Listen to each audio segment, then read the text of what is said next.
Hello, ladies and gentlemen of YouTube. Heavy Hammer Bushcraft back again. Back in my office again today. Um, just I had a question on the video that I answered through comments, and I really felt like I needed to do an entire video about it. I mean, theoretically not a long one, but we'll see how this goes. Um, Building bushcraft shelters. Where are we building them? Where can you build them? Do you build them on your own property? Do you build them out in parks, whatever, For me personally, I build mine that I will be building for this channel here on my property. I have enough property, I can do it and not have a problem. If you do not have access to enough property, your next best bet is probably to have a family member or a friend that possibly has enough property.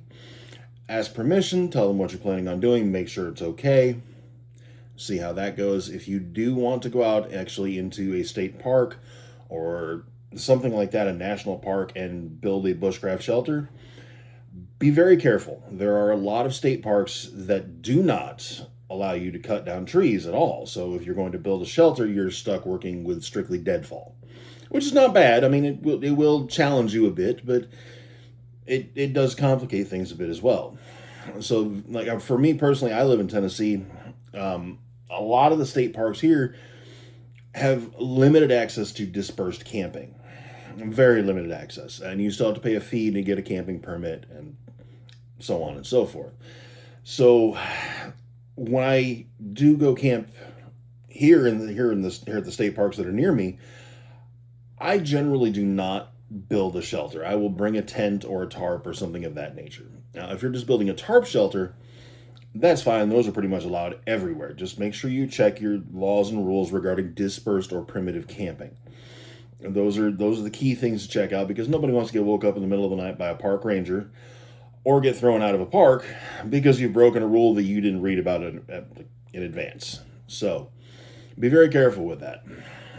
As far as building them on your own property, obviously be careful what trees you're harvesting. It's not Building shelters isn't just about cutting down trees willy-nilly and throwing a shelter together. There's a process of culling a forest and culling a woodland in order to make the existing woodland stronger by pulling weaker trees. So bear that in mind. There's a very big conservation effort that goes into that, at least from my perspective. If you're just going out and cutting down trees willy-nilly and building shelters, I mean, I can't fault you what you do on your own property, but you're not being a benefit to the wilderness on your own property either. So be very mindful of that. And depending on where you are in Europe, I know Europe has way different laws regarding, you know, I forget what the heck they call it. It's basically where you can go and wander anywhere and camp anywhere as long as you're not destroying anything or causing, disturbances or anything like that. Parts of Europe have that, not all of Europe. Uh, different parks, state parks and stuff are treated differently. Uh, I know when I lived in New York in the Adirondack Park, a lot of the state land that's up there, it's as long as you're not destroying anything, burning anything down, it for the most part you can do what you want to do. Here in Tennessee, like I said, you've got there's LBL up here, Land Between the Lakes, which actually runs Tennessee and Kentucky. That's pretty much dispersed camping is very, very limited, and cutting down trees and such like that is very, very frowned upon.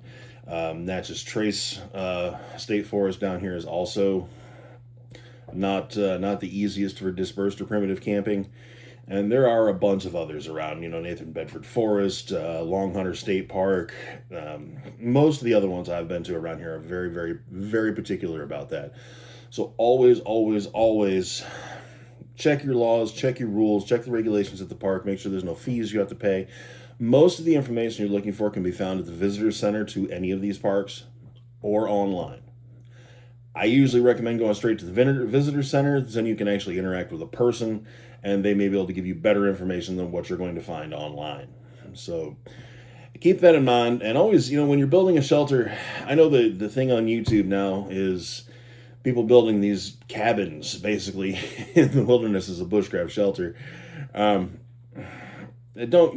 just go out in the wilderness and start building cabins. That's not That's not cool for anybody. I mean, if you find an old cabin out in the wilderness somewhere and there's nothing preventing you from doing a little work on it and making it functional, and it doesn't belong to anybody, which I think would be a very rare find, I mean, I guess by all means go ahead and do what you want to do.